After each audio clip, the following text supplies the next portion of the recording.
And we're back with another episode of Noiramore Academy Game Devlogs. This episode's all about art style and Blender stuff. I'm going to show you the secret, special, exclusive, magical process of how I make my character models, and how you can too.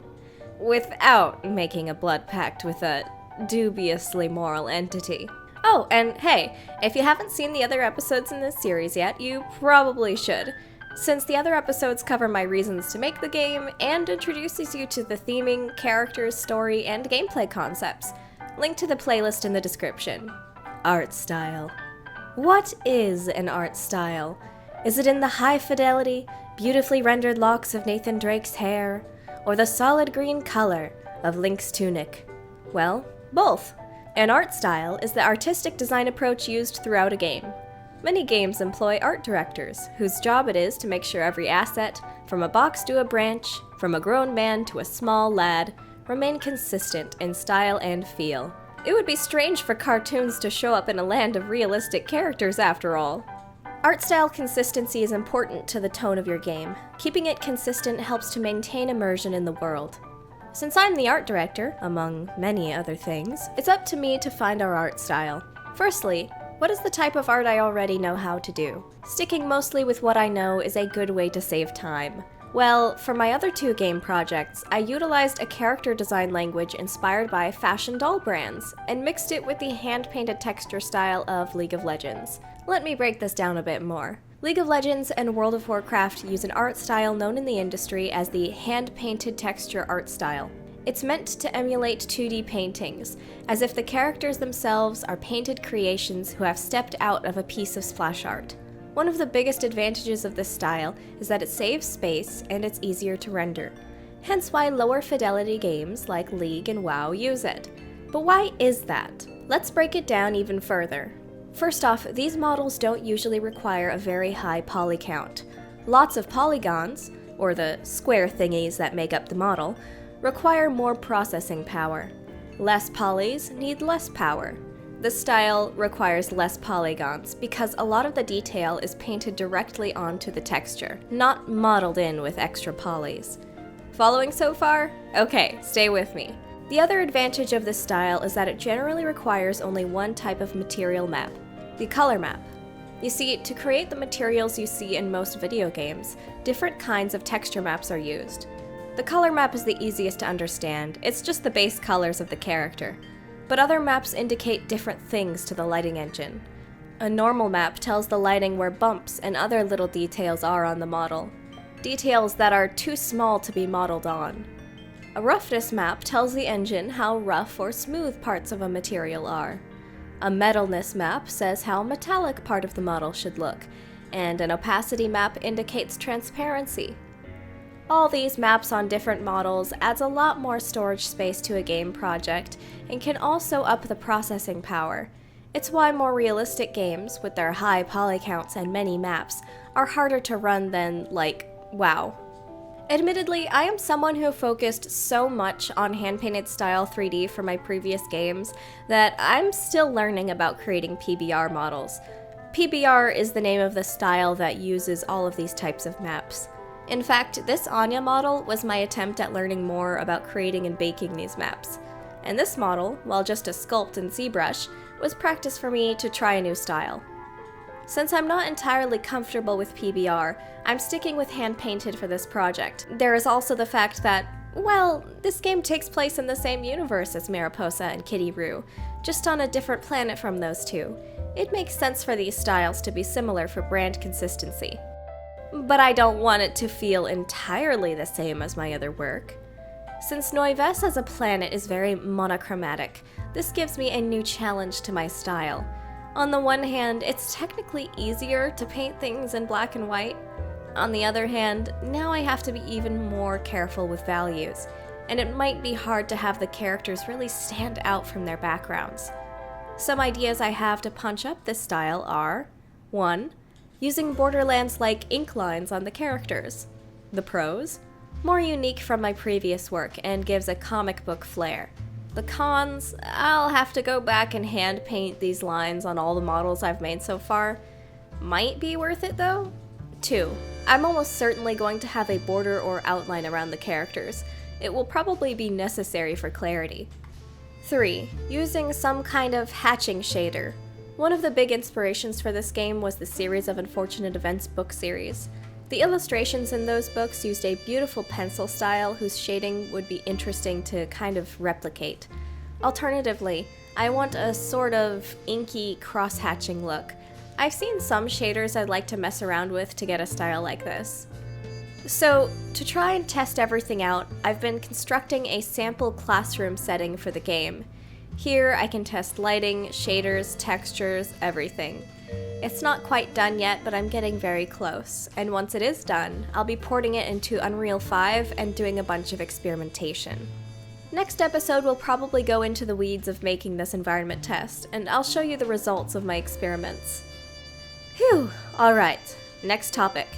Character models. In my previous videos, I've showed you some of the character models I've already made for this project.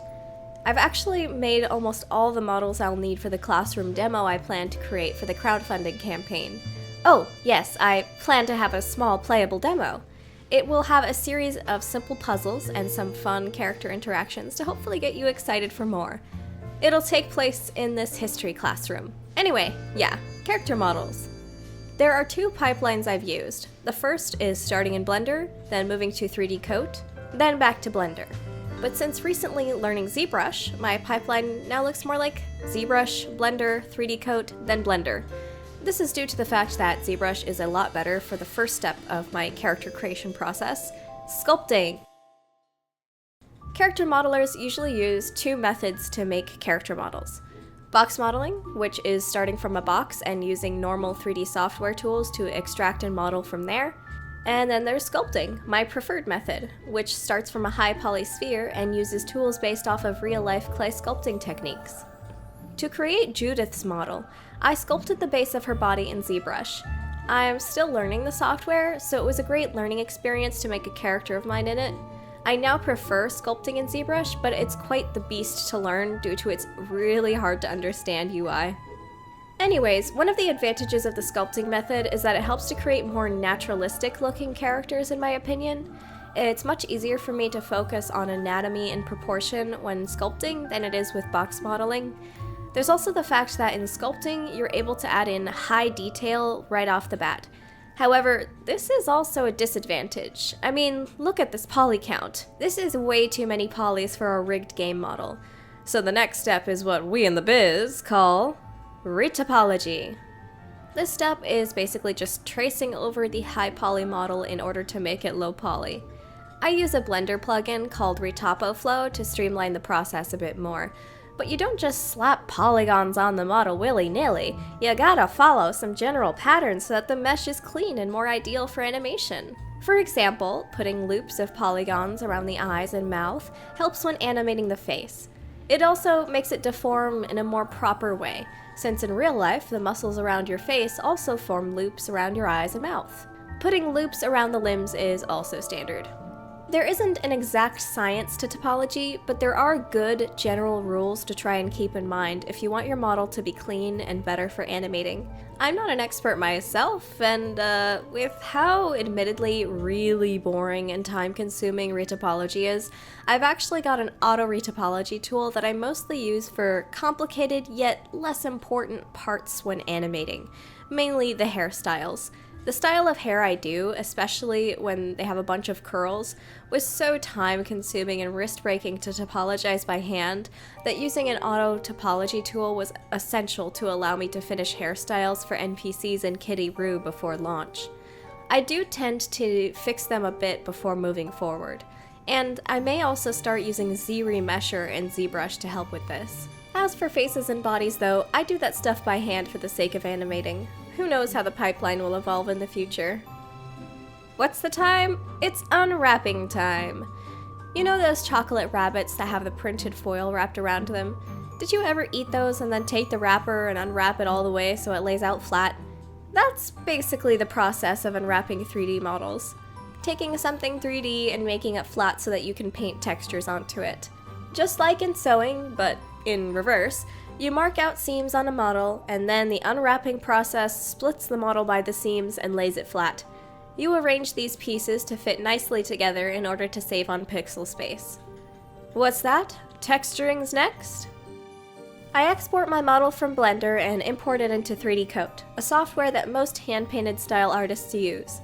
From here, I can bake on some ambient occlusion, which in layman's terms is kinda just the shadows that get generated by corners and edges and overlapping bits.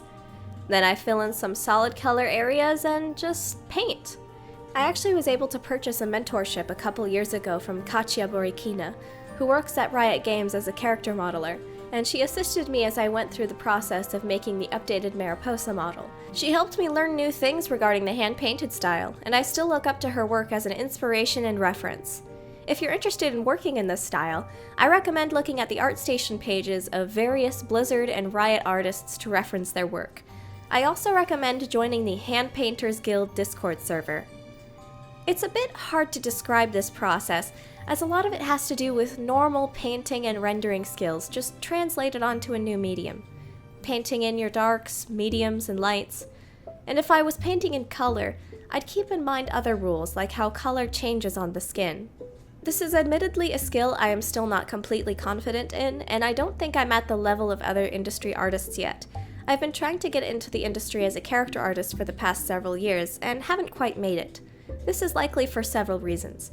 One, my portfolio is mainly filled with my work from my indie games, which is all of similar styles and characters. I don't have a lot of portfolio diversity. Two, hand-painted texture modeling is not used in a large amount of games. My application options are a bit limited, which means I've also applied to studios who do more general stylized work as well, not just hand-painted. As stated before, I've been trying to vary up my portfolio with some of these newer pieces. Hopefully these will help. Any game industry folks in the audience? What do you think? It's rigging time! Rigging is the process of essentially creating a skeleton that the character's limbs will follow.